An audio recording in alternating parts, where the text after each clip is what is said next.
is episode number 5, and we are with Alex here. Alex is a researcher. I think that word describes you. Yeah, no, enough. It doesn't. Yeah, even in this few minutes that we've been talking, there is so many things that I've just realized about you, and that's amazing. So, Alex, let's start rather than us describing you. We'd love to hear from you. Who do you think you are? Thanks, and thanks for having me. It's a great question. We often, go to one or two labels that are maybe more convenient. I think more formally, public health researcher. I like to think of myself as kind of just thinking about some of the challenges as it relates to the health of population. As you alluded to, many other labels beyond what I do for work and career-wise. I'm a mom of two very active girls who are, sort of 11 and 9 at the moment. And I was saying, for the most part, I'm managing their social calendars and chauffeuring them around the city as well. A sister, a daughter, and also a returning native of Cape Town. So spent I was born in Cape Town, grew up, and most of my formal education was in Cape Town at the University of Cape Town, and then took a bit of a hiatus with my doctoral training. So having been back here living for the last 2 or 3 years, as I mentioned, returning native, but just appreciating the space of being back in Cape Town and maybe thinking a bit more about how both my personal life and work interacts with the city as well. So I guess those are some of the labels that I think are important to bring to the conversation as well. One of the things I really struggle with is describing what I do.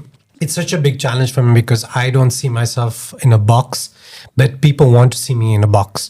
So often, I think last year, for example, I was going to a conference and someone was like, "Oh, what do you do?" And I described it, but where do you work? I was like, I do this. No, but who do you for?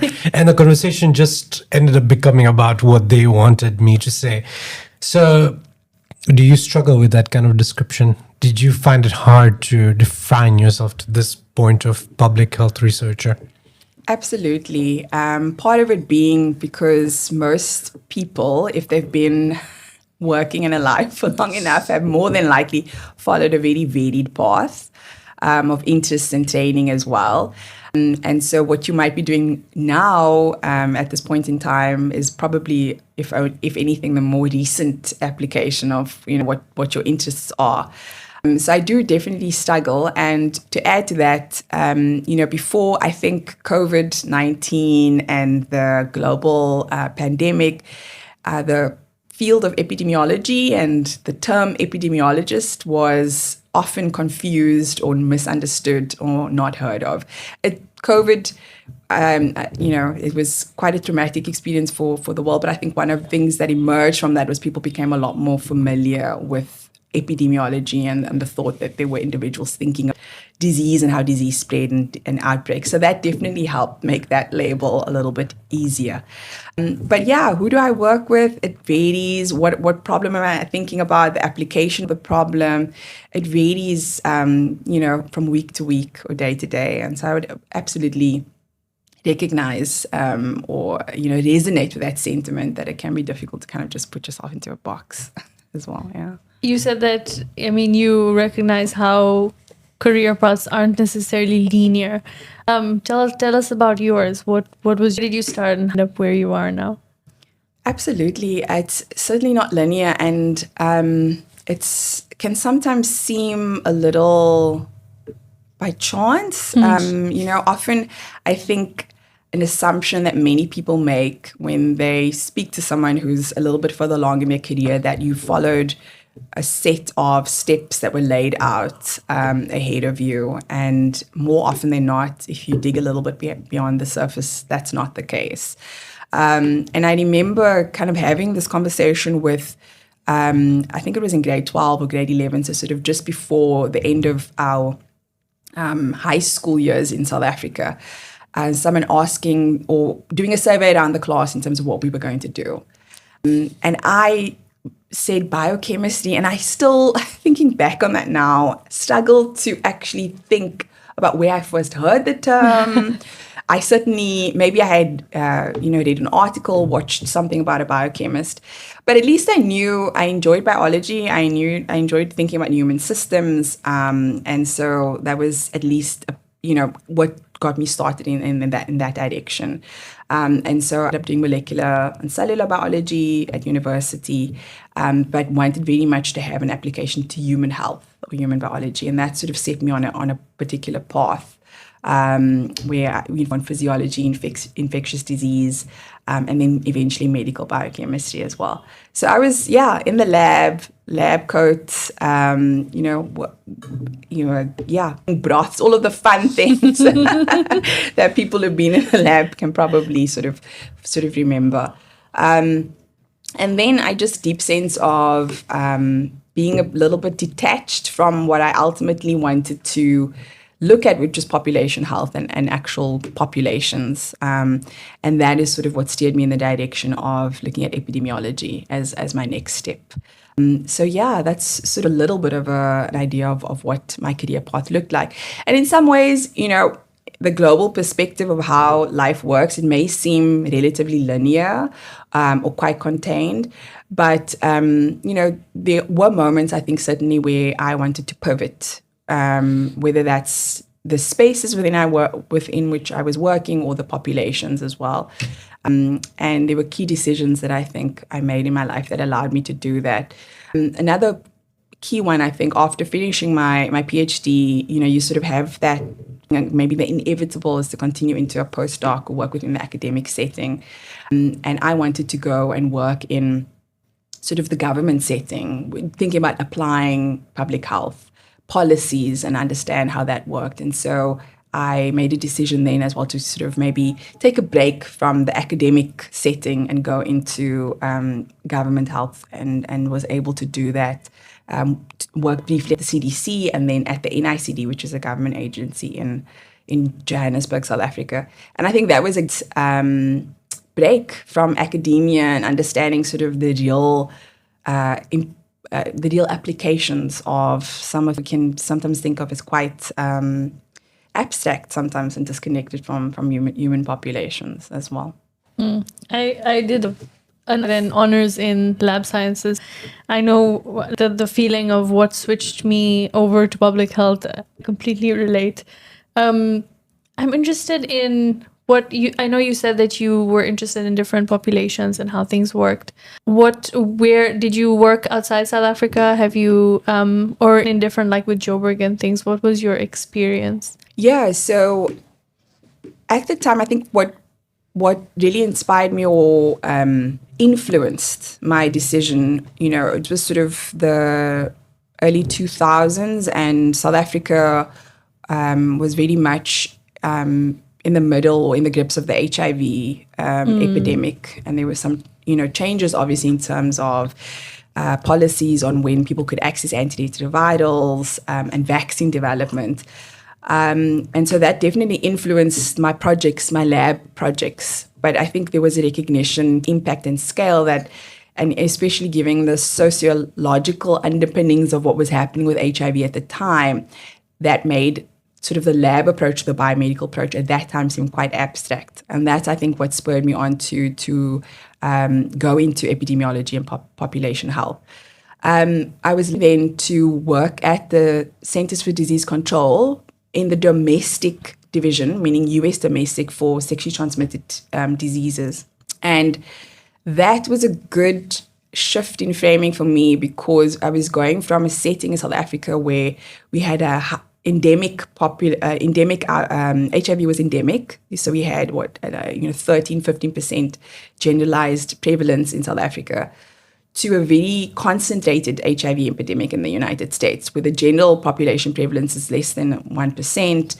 But in some instances, you see prevalence as high as South Africa in certain populations. So understanding kind of the sociological framework around that.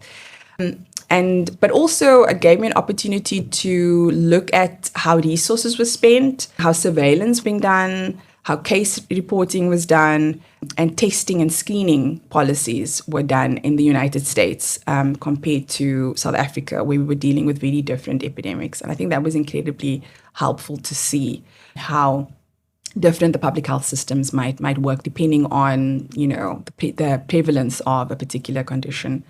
And then, as I mentioned, I came back to South Africa and worked in Johannesburg. And that was also a great shift for me in perspective, because it was sort of thinking about the application of public health in government in South Africa, where you're dealing with multiple conditions. Not HIV certainly was one of the keys, but there were all these other facets of public health that they needed to be thoughtful about. And, it was during the COVID outbreak.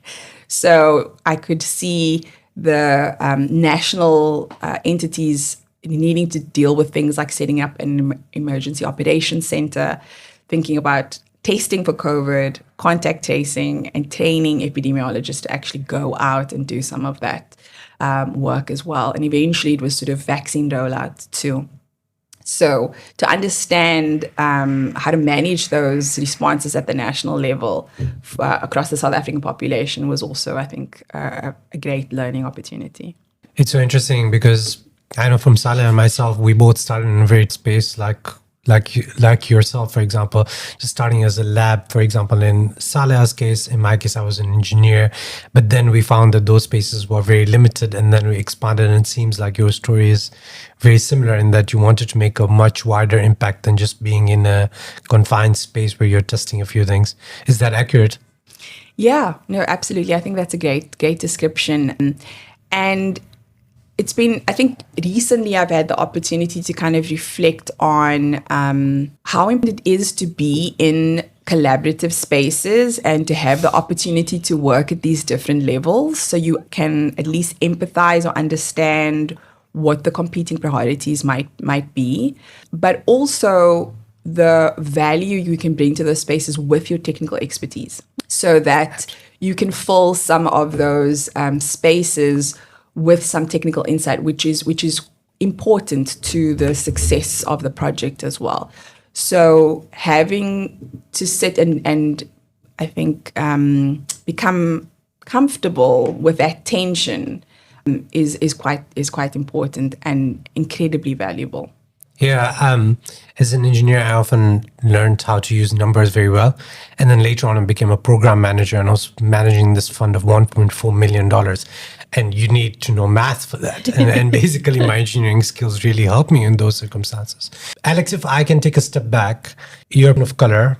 And from our earlier conversations, you're very connected to that identity of yours. Growing up, because of the deeply divided society that we live in Cape Town, and divided, I guess, less divided than before, but still very divided, did you face some structural challenges? And of course, as a woman of color, actually, there is a second barrier there that is there.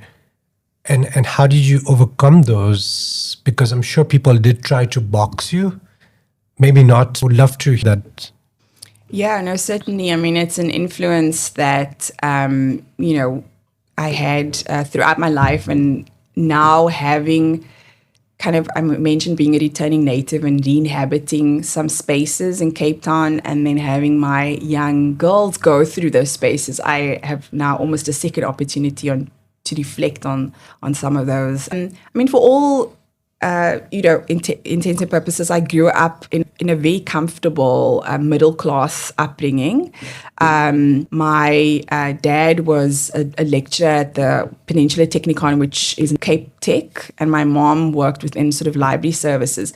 But at the time, for example, primary school, we didn't have an option to attend any school in Cape Town. That was dictated by the school segregation system as well.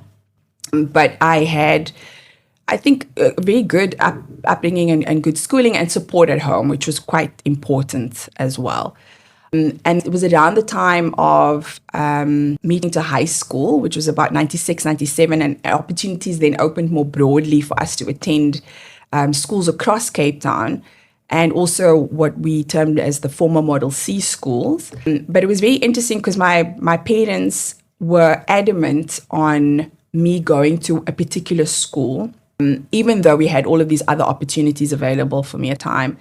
And the high school that I went to is called Livingston High School, which has its own very sort of storied political history and legacy as well. And I think in retrospect, it was such a fantastic grounding experience for me. I know, and as I speak to sort of colleagues of mine of similar age who had experiences, sometimes going into those other schools, you might have had better facilities and better spaces and, better sporting opportunities, which is still sort of a little bit of a blind spot.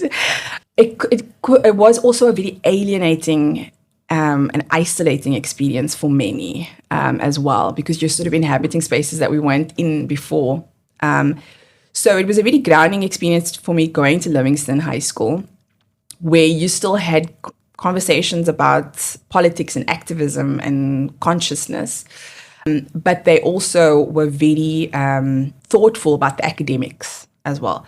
And it was all geared to making sure that you could achieve a bachelor's pass so you could go to university, which was not always the case.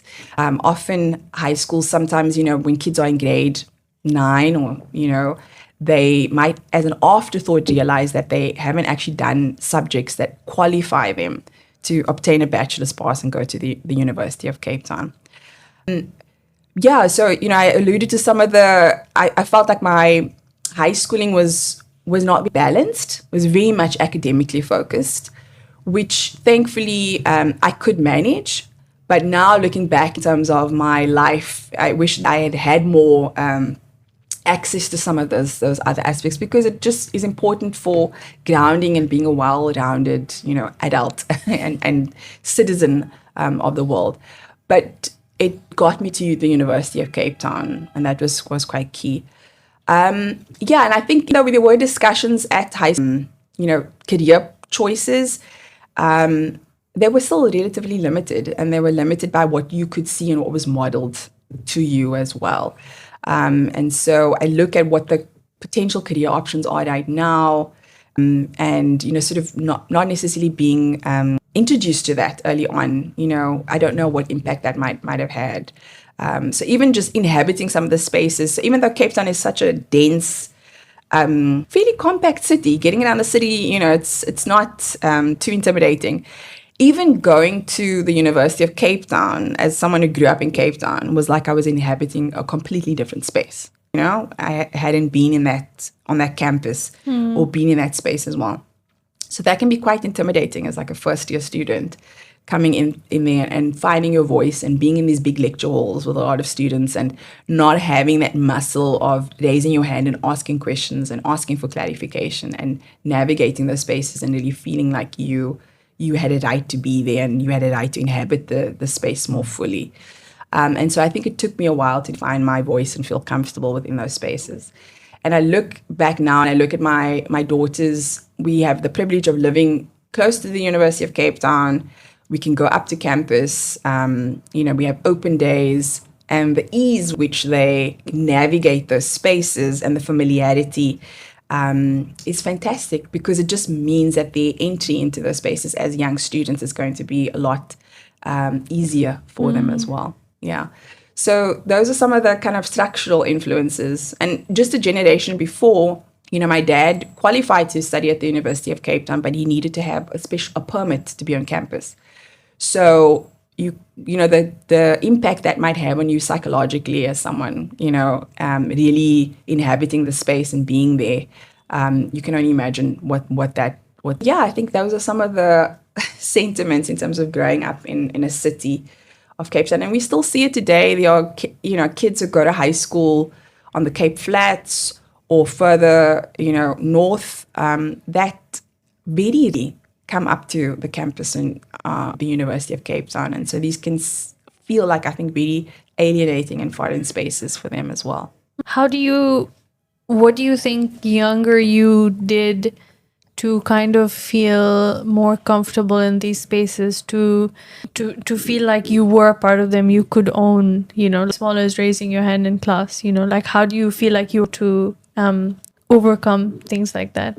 Yeah, I think probably starting out, it was actually very difficult for me to do that. I don't think I was as sort of outspoken or engaged in class during my undergraduate. I could certainly help seeing peers on campus, and I think this was a big benefit having gone to Livingston, where kids were really geared to going to university and doing subjects to enable them to do that, was seeing familiar faces on campus. I think that had a big impact as well, and that gave you a sense actually you were, you were meant to be here, you had a right to inhabit the space. I chatted to my husband who went to a different high school, and I mean maybe 1-2 other people on campus that had joined from his cohort. Just seeing familiar faces, even though I think maybe we weren't necessarily talking about some of the challenges that we were going through. But I think and then maybe my approach was sort of just keep your head down and do well, get the academics right. And yeah, I could at least, my dad was in tertiary education, he was a lecturer, so I could at least chat to him about some of the challenges as well. And my support structure with my mom in Cape Town, I think, was a big benefit to be able to chat through that. But to say whether or not I felt like I was, inhabiting the spaces fully in undergrad only happened a little later on, I'd say, in my honors or masters, and finding my voice. And it was funny because my opportunity to study abroad at a university in Atlanta in the US, somehow that being affirmed in some ways there, because of all of the insight or differences you brought, was you kind of look at all that done or the experiences you had with a new perspective. And I think that also had quite an impact, and maybe encouraged me to come back and inhabit the spaces more fully after having that experience away from Cape Town and from UCT. Do you ever think about what you would have done if you had a chance at a different career?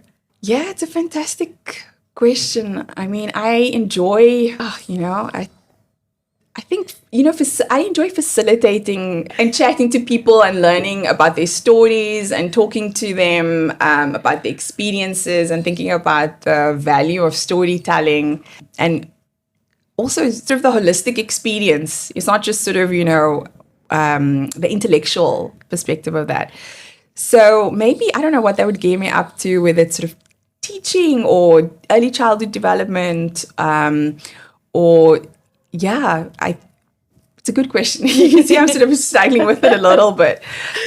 But I think those are sort of the aspects with which I really enjoy and with as well. Yeah. I feel like I could tell that when we worked together that you're a very, very people's person. And it was actually, you're one of the that I've worked with that was very pleasant. Like, I actually really enjoyed it. And I think a lot of it came from how you treated the team like a collaboration. It wasn't, and I know hierarchy has its place, but some of the people that I've worked with take away the ownership that team members feel. And I've been curious to know, because you're a big deal, Alex. Like, you've done a lot of really cool things. And I think especially keeping that in mind, how was it a conscious decision you made that this was the kind of leader you wanted to be? Was it something that came through your experiences? Or is it something is it just who you are? I think it's probably a combination of the factors you mentioned, because I have had also, I think, the benefit of having leadership modeled to me in ways, in really positive ways. And I've definitely gravitated to some of those leadership styles. And I've also been instructed by bad experiences, where I certainly would not want to model those styles of leadership as well. I think certainly from my experience at Livingston High School, where a lot of the teachers, certainly they came in as an authority, my goal there to teach and to instruct, but I think they were so open to engaging with us on conversations around what was going around in the city and the country at the time, or what had gone about historically. And I think the fact that, we sort of had, I'll give you an example which often comes to mind. In my junior years at high school, we had a history teacher who one day walked in and he was meant to teach us for that day, which was a little bit about the Groot Trek, which is the migration of the Afrikaners in South Africa. And he drew a map on the board and alluded to it. And he said, well, this is what I've got to teach you, right? I'm going to do it in a day, and then we're going to uncover and talk about other, histories of South Africa or other stories. And I think opening up this idea that there were a number of other stories and a number of other narratives and identities that were maybe not mainstream. It wasn't in our textbooks. It wasn't what he was prescribed to teach. But that I think it just opens it up to the fact that you really need to be thoughtful and welcoming ideas and stories, because the best ideas and the mainstream is not the most efficient or the best ideas that are actually going to come to the best solution as well. And so I think that in its way, in a way, was also a leadership style that I kind of hold dear and I think is quite important and will foster this idea of kind of collaboration as well. And I think also my time working at the CDC, I was part of a fantastic team of lots of people who were big deals, but were so accessible and open and collegial. It was a very horizontal sense of leadership, that they were, genuinely accessible, and I could kind of sit down and chat to them about things that I also felt very drawn to in terms of my own style of engaging with people as well. And I think if you sort of, maybe part of it is who you are and the way that you interact with your friends or family, really feeling valued in people to what you have to say. I don't think that you can give that to other people if you haven't been gifted that feeling of sort of feeling affirmed, and that people are genuinely listening and valuing your opinion as well. So that certainly must have come from my interactions with family as well. I mean, that's such great insight, but just to resonate with what you're saying, I think we also get attracted to similar leadership styles, actually, now that you described it. And something I've been struggling with a lot, I grew up being smart. I was the smartest person in the room. Not to toot my horn, but but something that I really struggled with was I realized I had to consistently show people that I was smart. I felt like I had this burden that I had to do because I didn't when I was growing up. So nobody was like, this is amazing. So I was like constantly getting into a room and, I was like, how do I show this person that I'm the smartest person that is there, right? So they can give me that validation, right? But something you just articulated is so amazing is that when you do that though, when you put that burden on yourself, A, B, you want to show how much you know, you block yourself from everyone else who can tell you so much about things that you don't know. Because that's the beauty of this world, that you could know something, but there is someone who could know something else that even they're younger than you, they might just have started in there, but their perspective is so different from you that will change the way you're thinking about that problem. And that's what social problems are about.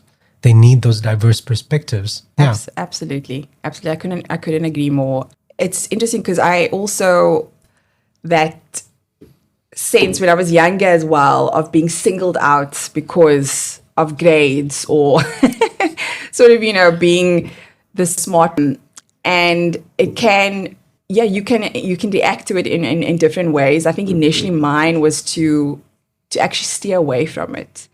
And not lead with that, because what I did feel like sometimes it was isolating, and it could kick up tensions that maybe you hadn't anticipated as well. So maybe my struggle more when I was younger was to actually veer away from that and to shy away from that. So not want to get involved in leadership opportunities because I didn't want to single myself out in that way. But I think what I learned over time was to kind of set the scene or carve the way for other voices to come up and join the conversation. Try and what's the word? Not seduce, but try and make them feel more comfortable and create an opportunity where we really were talking to each other as peers to exchange ideas and show them that I valued their opinion and their insight into a problem or an idea, their experience as well. And that is certainly feels more collaborative and less isolating and lonely, I suppose. So maybe this was ultimately just a mechanism of how I go about making friends as well as I navigated the world. But these things are all sort of born through our initial experiences and reactions to the type of person that society, I think, thinks we are. Yeah, and it connects to what you were saying about the importance of diverse thinking, really, right? It's something I have is whenever I find a space where I can grow and I just zone into that thing. And then I spent like hours and hours and weeks trying to solve that problem. And it's something that I burden myself with in terms of the fact that I need to solve it now. But learning from you, it seems almost that you don't have to solve it in undergrad. You know, it can come in later as well. And often we're just trying. The society often tells us that, the youngest people are the smartest people. Recently, I read the average age of someone who starts a startup is 48. And we are exposed to this US American white males who start these also the anomalies, right? Like Zuckerberg. These anomalies. Exactly. And often we are the white males who basically are seen as the heroes in these spaces, but we are not exposed to the moms, to the people of color that actually even do these great things. So they become great big deals, actually. Absolutely. A bit diverting away from that, if I can, what does a typical day in your life look like? Because you're a mom as well, right? Yes. So you have to wake up early. You have to set the scene for so many people. And knowing from my mom, you have to be almost so many balance, so many different things at the same time. Can you speak about some of that, the personal and the professional? Yeah, absolutely. And I mean, I'll start out by saying, sort of the role of being a mom is key, but it also will vary depending on where your kids are in their life as well. So this may have looked quite different when they were early on when they were quite young. But my husband and I have a great partnership in how we run things as well at home. And we also we've lived in homes and in many spaces in a few cities over our lifetime. And what we've tried to do often is locate ourselves in convenient spaces because sometimes I think we're granted how important that is. So I live in a suburb in Cape Town, and we literally have all of our important or key spaces that we interact with over the week within a few kilometers. And I'm saying between 2 and 3 kilometers of our home space, which is quite key because it gives us flexibility. But yeah, sort of a typical day is I joined sort of an exercise class that meets at Kirstenbosch Gardens in the morning, which is again one of those amazing privileges we have being in Cape Town. And so that's sort of doing them in the morning. So actually when I wake up, the house is still pretty quiet for the next 15 minutes or so. I get ready and I'm able to go out and enjoy that class for an hour in the morning, get back home. I'm back home at about, 7 o'clock in the morning. And by then my kids have already woken up. They are dressed. They've managed themselves and they're having breakfast as well. My husband's gotten up. He's made breakfast for them. They're sitting down enjoying their breakfast.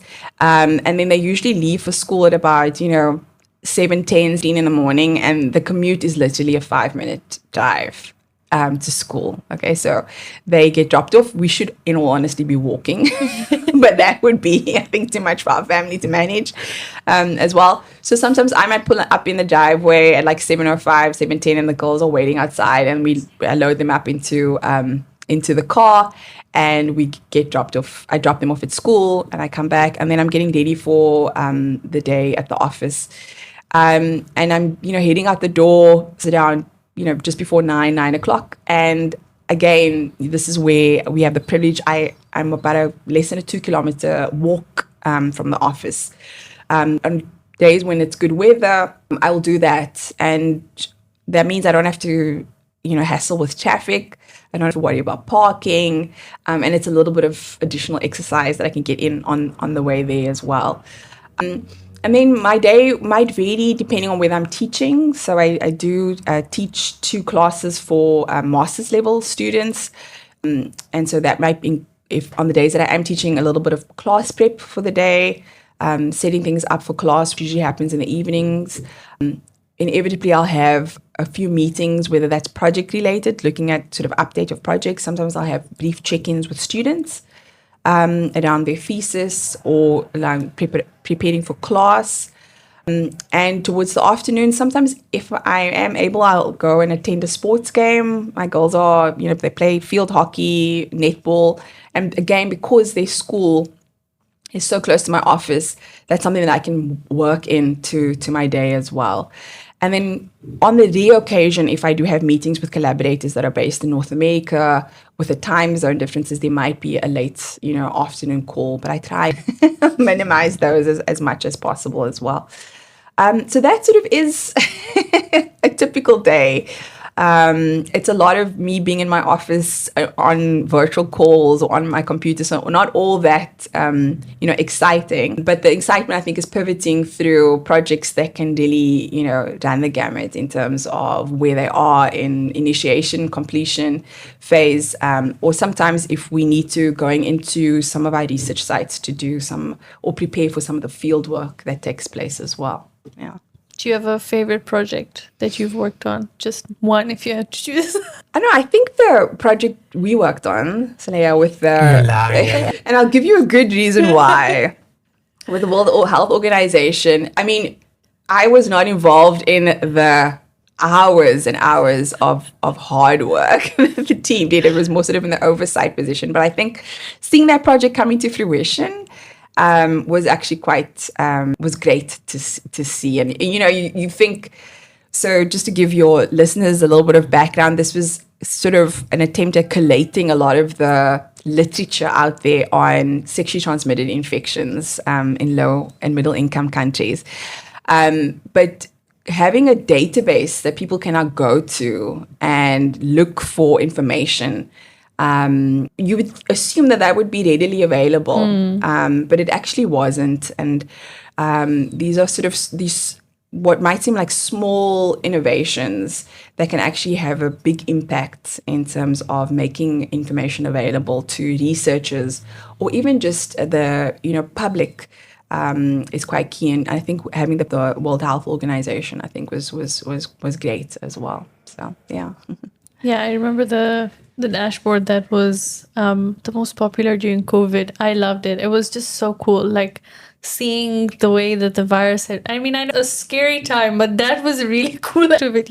Being able to visualize that in real time. And I agree. I think making information accessible is definitely something that we should be doing more of as researchers and scientists. Absolutely.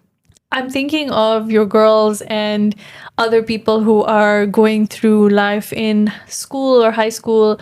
Do you think, or even younger you, what do you think would be things that you would tell them to kind of help them prepare for what is to come, the big, scary world? Absolutely. And I'm going to probably give them a piece of advice that might be quite scary for young people in particular, is to actually have more conversations. It's just to have more conversations with people. And when I say conversations, I mean to just chat to people about what their typical day is like, or how they got to be where they got to be, or what they enjoy doing the most. When it comes to their day-to-day or their jobs or careers, or what they like doing the least. Because that is the reality. I think often we it's an afterthought, sort of the reality of what we are doing day to day and what to consume our time. But that is so important to consider when you're thinking about where you'd like to end up or what you'd like your life's work to look like. Thinking genuinely about what is it that excites you in your day? Is it having a conversation with someone? Is it going to look at a spreadsheet and looking at the numbers or looking at dashboards or being out in nature, that if that is what your calling is and what you genuinely enjoy doing, then think about what career opportunities kind of line up with that as well. Because you will ultimately, I think, be drawn to and opportunities that I think speak to that as well. But exposure is so important, and exposure to people in real life, meaning not necessarily, in this day and age, we have so many opportunities when you think about YouTube and podcasting and social media. But I think often that cannot always substitute for just having in-person conversations with people. So things like job shadowing, or just helping out or volunteering during opportunities that you may be interested in observing. I think also we've lucky enough now to be located close to the University of Cape Town. And I was wondering how soon is too soon to go to a UCT Open Day, as an example. I think UCT does a fantastic job now in making some of those interactions a little more interactive, to give you an insight in terms of some of the projects they're working on or some of the tools that they have available to them. And to make those experiences so real for young people is what's, I think, important. And that will be an opportunity to sort of pay attention and see what actually stirs some excitement when you come across. Is it a chemical reaction? Is it thinking about, being out in, doing an ecological assessment? Or is it sort of sitting and coding and making a program done, for example? And I'm also quite aware that even as a parent today, I wonder how equipped I am to even counsel my kids on what opportunities are going to be available for them when they are older. So my aim in life would be to actually expose them to as many opportunities or ways of being or ways of working in the world, so that they can, make decisions based on those actual experiences as well. Yeah. We met in the mountain. Yes. I had heard a lot about you from Saleh, of course, from the project that you worked on with her. But then suddenly we were climbing Silver Mine. No, Skeleton Gorge. Skeleton Gorge, and then passing Silver Mine. Were we? Oh. No, we were coming down Constantia. I basically somewhere else completely. But basically we saw you fix up a hut in the mountains. And that's a volunteer task. So it seems like a clear passion of yours, but also one that you value quite a lot, which has come up right now in terms of exposing you to different people, but also exposing you to different things. I realized the value of volunteering myself because I've become part of civic organizations for the past few months as well. And that has really helped me connect to the passion that I have about creating better communities, actually. How do people get connected to these volunteering spaces? Do you have any advice on that? Yeah, I think certainly through formal ways of reaching out to volunteer organizations and seeing where the need is, and thinking, I think, as well out of the box in terms of what your set of skills may be, because sometimes we can think of, if you're a really good math student, for example, that could lend itself to tutoring or to running, engagement sessions at libraries or, so the different applications of maybe some technical skills that you have as well. So certainly engaging more formally. But I think you kind of alluded to this idea of really just engaging with your community in different ways as well. There are many opportunities to do that, and may not be sort of a formal volunteer position, but it's a way of getting to know your community in different ways as well. And you can line that up with what you are interested in. So if you're an avid soccer player and you enjoy doing that, what are some other ways in which maybe occasionally you might go out to other parts of your neighborhood and see what resources you can make available, or offer a coaching session, for example, with local kids. And so you're sort of engaging with your community in different ways as well. This was, I think, if I think about my parents' generation, it was almost a necessity in many ways, because their formal opportunities were limited in their career space, for example. So maybe for them, the gap between what they could do career-wise and the engagement with their communities was bigger than maybe for my generation, and hopefully it will even to become smaller with my daughters as an example. But this idea of civics and being an engaged, active citizen, it's actually really accessible in many ways. Go to your local community meetings, see what the latest issue is. What are ways in which you could contribute or get engaged in that way? And I think often with their voices are so important because these organizations sometimes struggle, I think, with how to foster engagement with younger populations, and that can threaten continuity and sustainability. And so if you, as a young person, feel frustrated because the communications are very limited, or the language that is being used is not appealing to young people, or the times that they make activities available don't match up with young people's schedules, go in and have conversations with them about how to actually make some of these opportunities more attractive or available to younger people as well. So yeah, I think look around in your community and about more accessible ways to engage. It doesn't always need to be through a more formal volunteer position or organization. I think to add to that, I know growing up, I realized it was a privilege that I was always very actively involved in volunteer things, mainly because both my parents at different stages in their lives been entrepreneurs, and then you kind of just get co-opted into doing different things. Our parents wanted free labor. But it gave me a lot of skills, and it made me want to go out and do different things for different organizations. And I think as I've become an adult, different priorities obviously take over, and then you start needing to do real jobs, and then your time is limited. But even when I talk to my siblings now, I feel like, and perhaps this is a generalization, maybe all younger people don't think like that, but I feel like maybe there's this idea that if you volunteer for something, it needs to be directly related to what you want to do in the future, or it needs to bring some very tangible value to your life.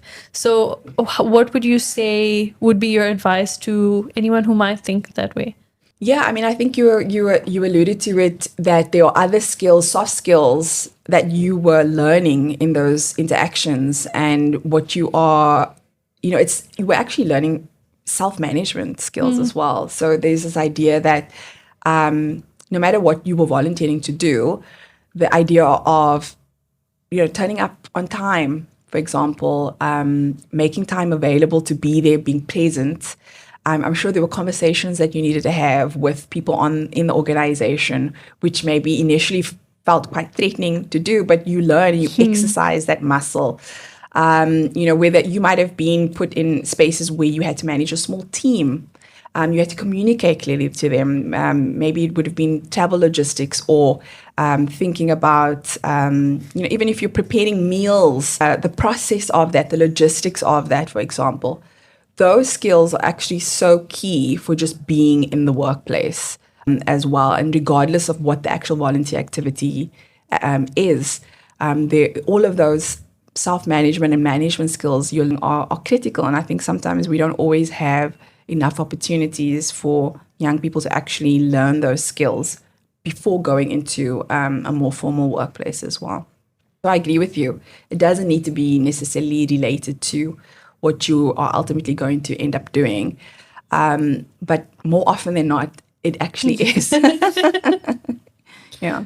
You're someone who appreciates statistics. So recently, there was a statistic from South Africa, Stats SA, that basically stated 385,000 young people lost jobs, or people lost jobs in the past quarter. And I've been doing a bit of a deep dive research on it. And so I found something really interesting, that the people who are unemployed, majority of them actually have never held a job. And so they've never had an experience.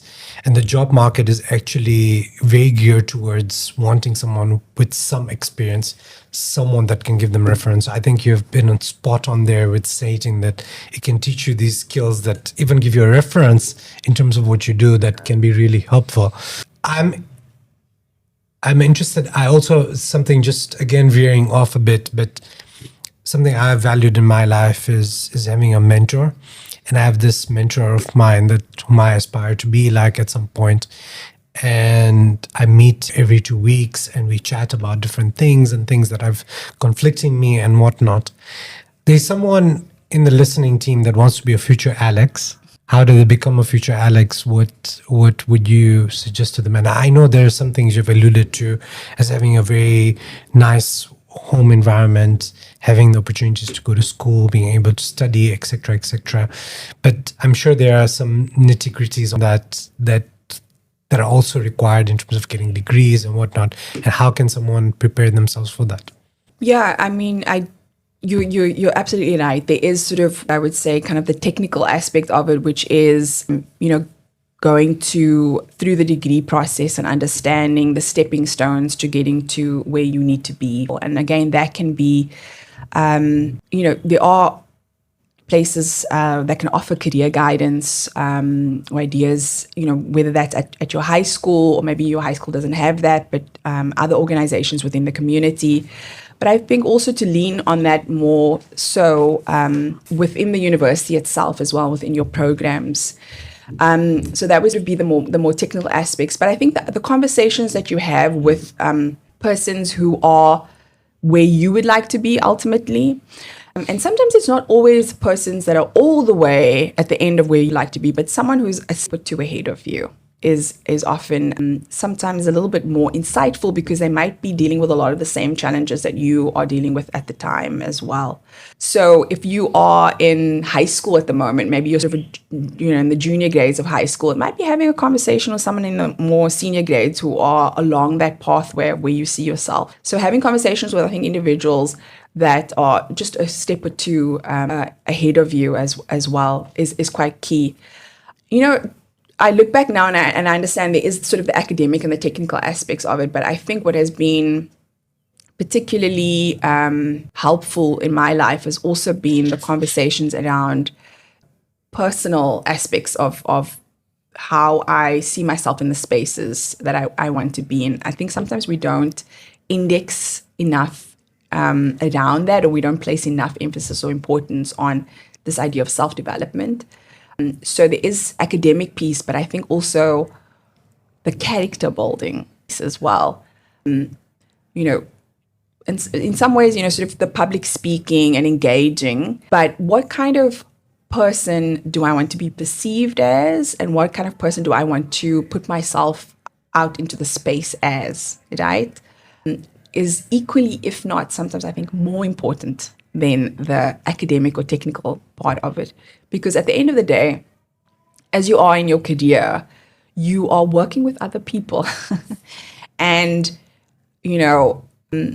a piece of advice that really sticks out in my mind is often when you're interviewing with people, and what's important for them, I think, in their minds is if I was stuck with this person in an airport lounge for like 5 hours because our flight is delayed, which probably happens more often than we think, would I enjoy that experience? Would it be, sort of a good experience to be in that space and to have a conversation and hold a conversation with that person? And so if you can appeal to that and really speak to that in the ways in which you are, I think that is a big benefit.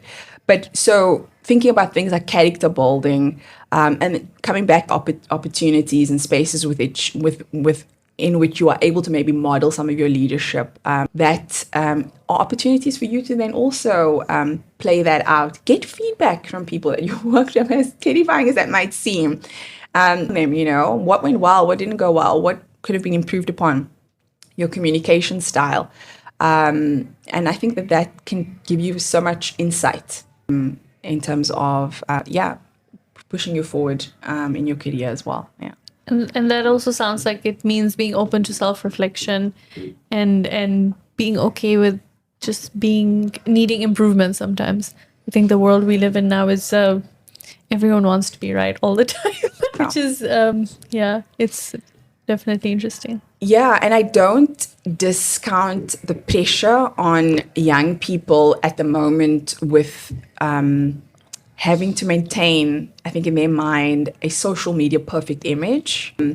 I had there's a book that was written by an author called Naomi Klein. It was called Doppelganger. So I don't know if you guys are familiar with the concept of what a doppelganger is. But it's very interesting because it came around the time of, during COVID-19, and she was being mistaken with another celebrity online and social media, and they were always referencing her name instead of this. But anyway, it just conjures up such important reflection on, in many ways, I think a lot of us at this point are doppelgangers because we have our in real life profile, and then you've got your social media profile. And I was joking with someone the other day about the ways in which people show up in real life can sometimes seem less important than up on their social media profiles. So which part of our doppelganger are we actually thinking is more important? And will the real Slim Shady please show up? Exactly. But it can put an immense amount of pressure on people to show up in these real perfect ways. It's just not realistic, and can sometimes, I think, leave people feeling really unfulfilled, because it can sometimes ring quite hollow, and also adding to the sense of loneliness as well. So yeah, if you could, I would, sort of go and chat to people in real life and see them in their, in their day-to-day, and how they actually grapple with the reality of balancing all their different roles, rather than sort of being faced only with kind of a social media perfect, profile, which we kind of deep down, I think, all know that is not the reality of how things actually are. Yeah. This is so helpful because I think something Saleh and I were driving back recently, and I was telling her that I'm a people's person. I'm exactly like you, basically. So I'm someone who really enjoys being around people. And I'm told Saleh, I am so tired of being online. Like, my previous 2 jobs have been literally online since 2020 up to 2026. That's 6 years of being online. And Saleh was like, no, I would love to be online, which I was like, no, that's not fair, because you're often in person, so you want the opposite. And I remember she was joking about the fact that maybe this Satana virus will become a pandemic, and I was like, Saleh, why would you say that? And anyways, what I'm really referring to is that in-person component is so true, because I think even there's a book I'm reading right now. It's called High Conflict, and it talks about the fact that we always had our own ideas and all these differences between us that we see in the world right now. But online has allowed us just to find the people who have these similar thinking and made those voices more amplified. And that often leads to high conflict situations, actually. Rather, when you meet someone in person, you're more likely to meet them halfway and see the emotion behind what they are trying to say, I think. And that makes a very big difference. Absolutely. It makes a huge difference, because, as you said, we're sort of drawn to online. We're either communing with people who are exactly like us, or we're acting against polar opposites, and this idea that those poles have moved further apart online, and in reality we are a lot more similar than we are different. And sometimes that can really become apparent when you are actually in conversation with people as well. So, and I mean, I love that you raised the idea around conflict. How we deal with conflict, and not necessarily also being conflict averse, is quite important. And so I don't think I've thought about this enough. But in what ways we generate high conflict being on social media, but are we actually encouraged and taught how to resolve in conflict in a productive way online? Probably not. And so that is such an important key skill as well, because conflict is inevitable. It's actually really important, and it's actually such an important way for relationships to grow and deepen. But we've got to go through the entire cycle of engaging and resolving and repairing after conflict as well. And so what do social media interactions rob us of in terms of going through that full cycle of actually resolving and repairing conflict? So the relationship never deepens as well. And so being able to have conversations and actually develop empathy, that sort of taken away from us when we only engage within these virtual settings as well. Yeah. I'm fascinated with this topic. So, Alex, how do you deal with conflict? Yeah, I have not always been good at dealing with conflict, and I think more likely being conflict averse. And so I'd like to say that I have definitely gotten better over time in terms of dealing with conflict. Initially, when I was younger, my first reaction would be to just step away, and I guess it would have been sort of cancel culture these days. Just we're never going to come to an agreement. We're never going to see things the same way. And so I'm just going to stop that friendship or stop that engagement or stop moving that forward. And that is counterproductive. And it means that both parties are actually losing out. And you, again, are stepping away from that opportunity to repair and resolve, right?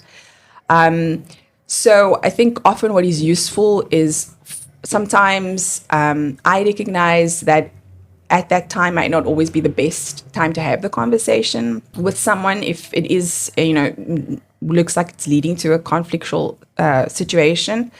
But what I will express in that moment is maybe how I'm feeling and how I'm reacting, and understanding that may not be directly related to the conflict that's on hand, but clearly something's been triggered in me that's generating that reaction. And so maybe the conversation needs to happen at a different time, and that's okay. But in the moment, if I am able to have the conversation, often reflecting on where that person might be coming from, what might be, there's a threat that someone's responding to when it gets to a level of conflict. And that may or may not be directly related to the issue that you're discussing. So I think trying to understand and unpack where that threat's coming from, and is it a sense ownership is being pulled away from them? Do they feel like they're going to be under your they're going to be under your control? Are you taking away their autonomy? And I think sort of unpacking that can often be good in terms of just lowering the temperature and maybe seeking to understand what is leading to that conflict. And I think to do that personally as well, and maybe understand why it is you're reacting in the way you are reacting as well, because often we're not always reacting to the facts or the actual pieces of the situation, but maybe our own assumptions or conclusions on where things are going to end up at the moment.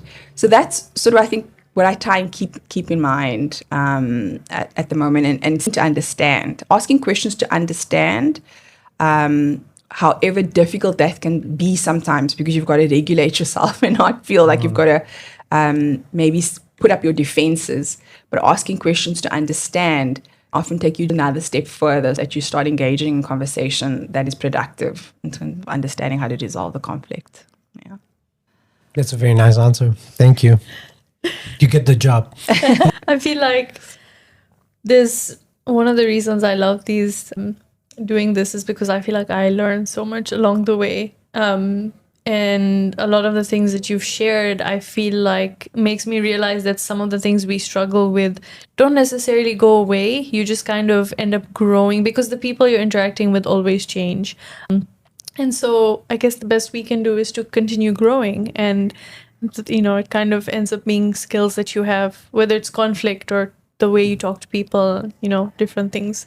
I love ending with the main takeaway. So Saleh, what's your main takeaway from the chat? I think to expose yourself to things that you're not comfortable with necessarily, whether that's talking to people, going abroad if that's a possibility, or just putting yourself in volunteer positions that might not have any useful, quote unquote, useful benefit for you. I know, Alex, you spoke the most and you gave the advice, but was there something that really stood out for you in terms of reflecting on your career? Yeah, no, I always appreciate these opportunities to actually maybe look at the full or the arc of things, and starting with like the origin story and thinking about where you are today. And I think what was important, or what stood out to me, was this idea of growth. And I think it may be just a different way of stating what was important for you, Saleh, as well. That it is iterative, and there are often experiences that you go through that teach you so much about what you like doing and often also what you don't like doing. But there are so many learnings that come from those different environments. And I am a creature of habit and a creature of routine. And so often for me, it's a good reminder to put yourself out into these different spaces because you genuinely do not know what could come from it or how that is going to steer you in a different direction as well. My big learning was that you're a big deal. Mine too. You're just humble, Alex. But it's so interesting what you spoke about in terms of structure, I think, and the role that your parents played in terms of, I mean, of course, you can't give them all the credit because that would be unfair. But I think we often forget those structures that are stable that help us really propel us going forward, right? I know I grew up with a single mom, worked tooth and nail to get me the education that I deserve, but it was a very havocy household, actually. You didn't know what's going to happen next. And I realized that the people that are struggling in our country and around the world right now are in very unstable spaces, actually. And those really make it hard. But how can we create stability in those spaces for them to be able to reach where they can and fulfill their potential?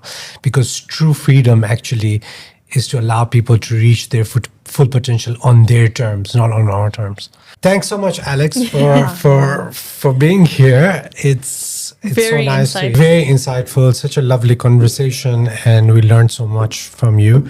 Salah, do you want to close this? Yeah, to our listeners, this was Alex, and as you've heard now, she is a lot than just a researcher, and we've heard our favorite takeaways, so we will see you in the next one. Asambe!